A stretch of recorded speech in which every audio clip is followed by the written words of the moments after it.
Doug, good to talk to you. How are you? I'm doing great, thanks. Up in South Bend, getting ready for the game. Nice. Your reaction to what happened yesterday with Tom Brady, that decision? I was not surprised. I'm very happy for Tom. I just think that when the initial report came out and the phrase was used, more probable than not, to me that's an acquittal. To me that's, you couldn't prove anything, let's move on. And all of a sudden everyone took that as a conviction. And this thing's dragged out throughout the entire offseason. You were there, 05 last? 05. Yeah, okay. So you were there with Brady. Were you Brady's backup?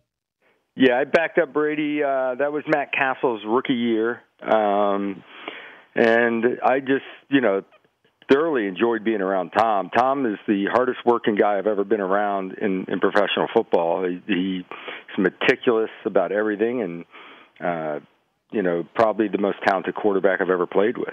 So part of your job was prepping the footballs? Part of my job, my main job was to sit there and nod and tell Tom how great he is. That was about it. I had the pom-poms out, just be a cheerleader. And the game balls are selected throughout a couple of week period.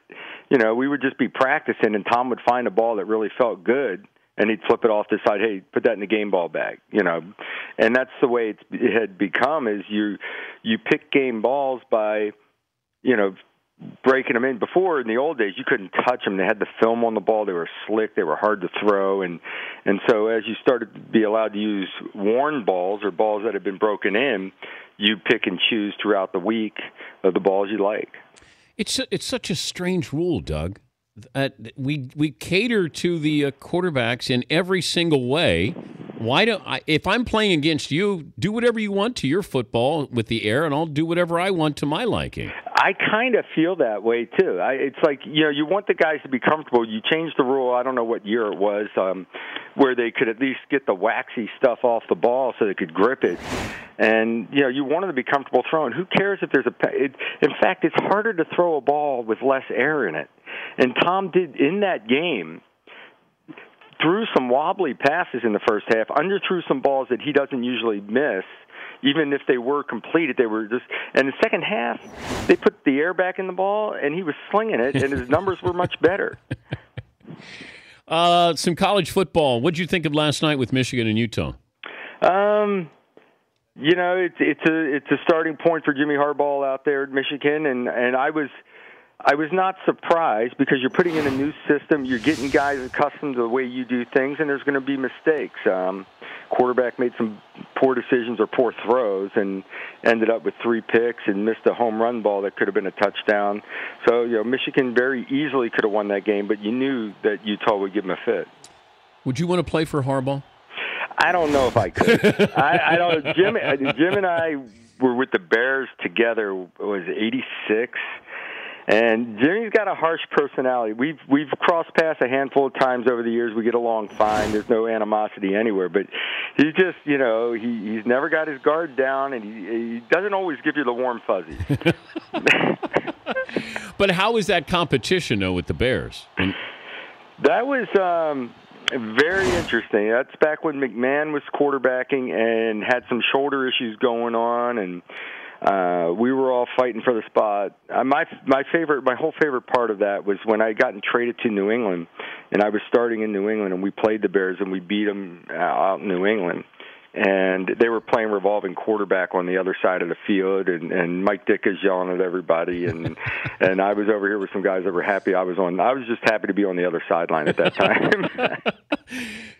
The craziest guy on the Bears back then was who?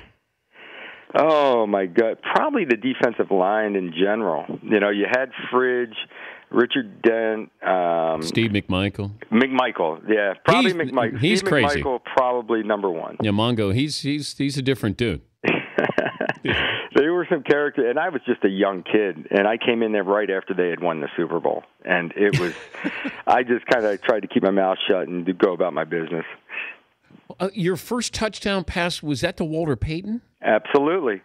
Rolling to my left. Walter was in the slot and ran a deep corner route, and I had to throw it up over the top, and he caught the ball in the back of the end zone. This is a running back running a deep corner route, catching the ball over the opposite shoulder straight over his head. Beautiful catch. I have that ball myself cool. back home. That's cool. We're talking to Doug Flutie of NBC Sports. It'll be Notre Dame and Texas tomorrow night in South Bend. Doug will be there with Dan Hicks. All right, give me the lowdown on the new quarterback at Notre Dame, because everything I've read is he's not lacking confidence here. Definitely not lacking confidence. In fact, he said, "This is the year we win a national championship." And his defense of that statement is that he believes you have to speak it into reality, was the phrase he used. I love that. He is a dynamic kid. He really, definitely, doesn't lack in confidence, like you said, but he can run. He is a tailback at the quarterback position, and I don't think people realize he can throw the football the way he can. All we heard in the spring was he's inaccurate. He's got, it's still a work in progress, and every time he has stepped on the field in the bright lights and the game was on, he had his first start in the bowl game against LSU. And he lit it up. Yeah. He threw the ball on the money. He's got a cannon for an arm. He's kind of the definition of a gamer. I watched practice yesterday, and he won't impress you in practice. He's meticulous about detail and trying to do it correctly. But, in practice, everybody can drop back. Everybody can throw the ball from A to B and all that. It's when the lights are on that he is at his best.